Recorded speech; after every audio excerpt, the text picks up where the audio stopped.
Vai, meus queridos. Vamos ver essa questãozinha aqui da PUC, do Rio Grande do Sul, 2009. O êmbolo de um cilindro que contém um gás ideal é empurrado para baixo conforme mostra a figura. Então, outrora o êmbolo estava lá em cima, né? Mas ele foi trazido até aqui embaixo, espremendo o gás que estava aqui dentro. Sabe-se que tanto as paredes do cilindro como o próprio êmbolo constituem-se de materiais que são isolantes térmicos. Ao me falar que o êmbolo e o próprio cilindro são isolantes térmicos, ele deve estar querendo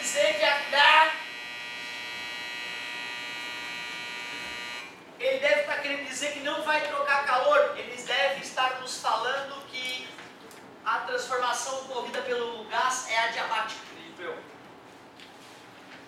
Com relação a esse processo, é correto afirmar que, letra A, não houve trocas de energia entre o gás e a vizinhança, e a pressão do gás aumentou, enquanto sua temperatura permaneceu constante.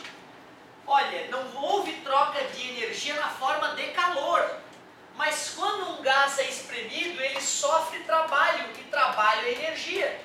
Então ele ganhou energia na forma de trabalho, esse gás. Isso torna o item A delicado.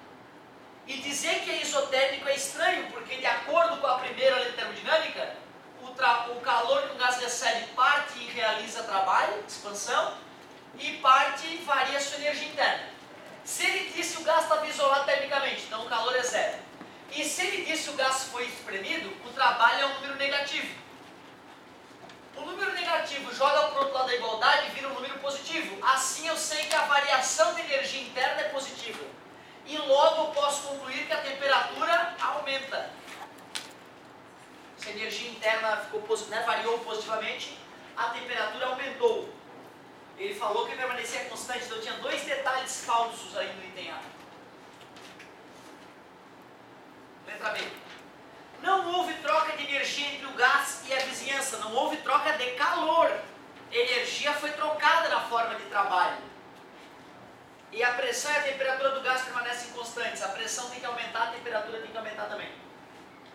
O gás recebeu energia da vizinhança e sua pressão e temperatura aumentam.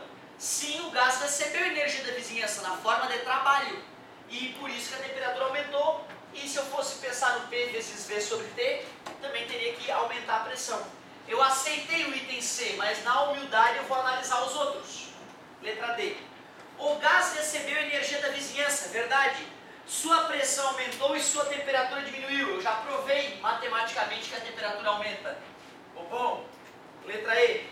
O gás perdeu energia para a vizinhança. Não, ele não perdeu calor e nem realizou trabalho. Então ele não perdeu, ele recebeu energia na forma de trabalho. Vou fazer esse comentário. Recebeu energia na forma de trabalho. Uma questão que pega muita gente no vestibular é aquela história: um gás não pode aquecer sem receber calor. Pode, é só espremer. Um gás, quando é espremido, ele aquece. Ele recebe energia de outra forma. Muito obrigado, desculpa.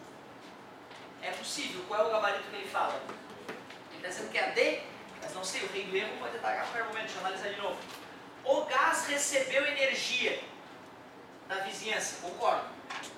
Sua pressão aumentou. Concordo. E sua temperatura diminuiu. Um absurdo.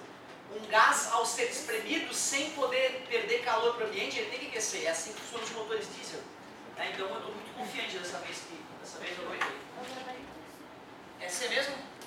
Show, só não sem problema, sem problema. Absolutamente normal. Cansei de achar errado a questão de olhar o gabarito erradamente. Vamos que vamos! E aí, mais alguma termodinâmica para a gente se divertir? Essa aqui? Vamos fazer ela.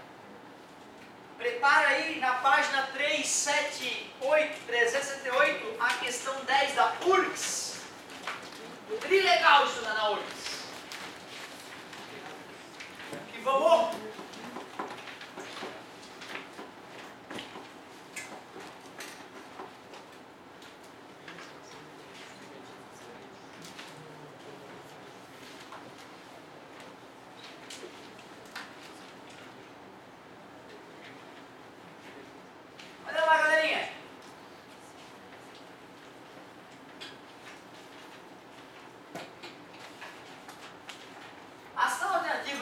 corretamente as lacunas do texto abaixo na ordem em que aparecem.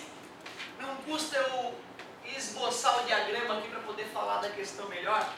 Pressão em atmosferas, volume em litros, e tinha um diagrama aqui, que não é obviamente um ciclo de Carnot.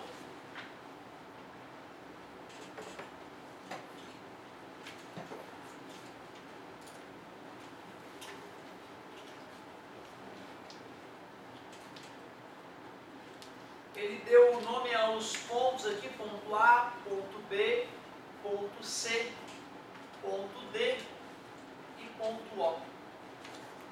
Vamos ver se vai ser necessário conhecer os valores ali.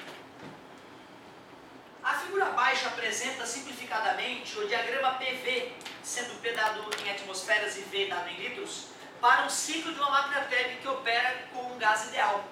Considere que durante o percurso ABCD, o número de partículas do gás permanece constante e que para este gás a razão entre o calor específico a pressão constante e o calor específico a volume constante é, então tu vê uma coisa que a gente não falou, né? CP, CV igual a 5/3. Calor específico, pressão constante, calor específico a volume constante. Muito raro a gente trabalhar esses conceitos do ensino médio, né? No curso superior a gente trabalha essa ideia de termodinâmica que é imprescindível para matar algumas questões. Vamos ver se vai ser necessário. As etapas AB e CD do ciclo representado na figura são processos de AB, de A para B. Parece que é isotérmico. Parece. Eu não tenho como, olhando para a figura, dizer que é isotérmico. Eu tenho que fazer uma conta. Para fazer essa conta, eu vou usar Piviti-Povodol. Equação geral dos gases perfeitos. Pressão do ponto A. A pressão do ponto A é 1 atmosfera. Volume do ponto A, 2 litros. 1 é a pressão, o volume é 2, temperatura A igual. Pressão do ponto B, 3. Volume do ponto B, 1. Temperatura B. Aplicando a multiplicação cruzada, 2 vezes a temperatura B é igual a 3 vezes a temperatura A. Ou, se eu preferir, a temperatura B é 1,5 vezes a temperatura A. Não. Ele falou que era isotérmico. Isotérmico não pode. Fazendo P vezes V sobre T igual a P vezes V sobre T, eu percebo que isotérmico não é. E se não é isotérmico, só restou adiabático, né? Só restou adiabático. Sendo assim, blá blá blá, troca de blá blá blá entre as máquinas, a máquina térmica e o ambiente. Já que por eliminação nós percebemos que é adiabático,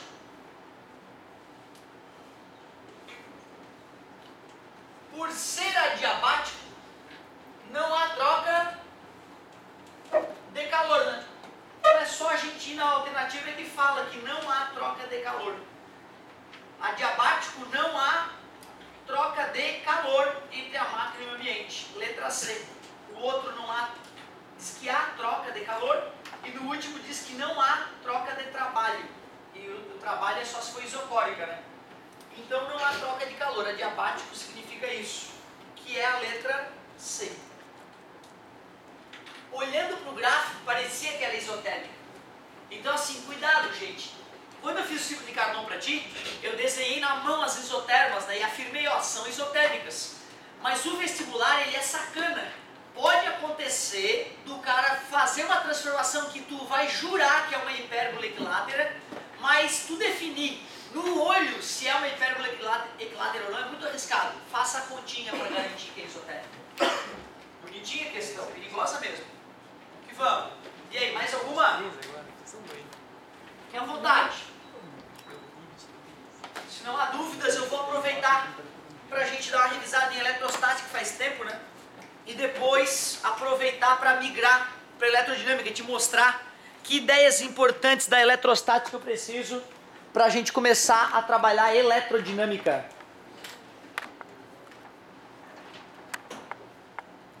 E tu vê que sacana, né, cara? Na questão ele vai lá e fala do calor específico a pressão constante, calor específico a volume constante, só para atazanar a nossa vida. Só para o cara achar que não viu a matéria.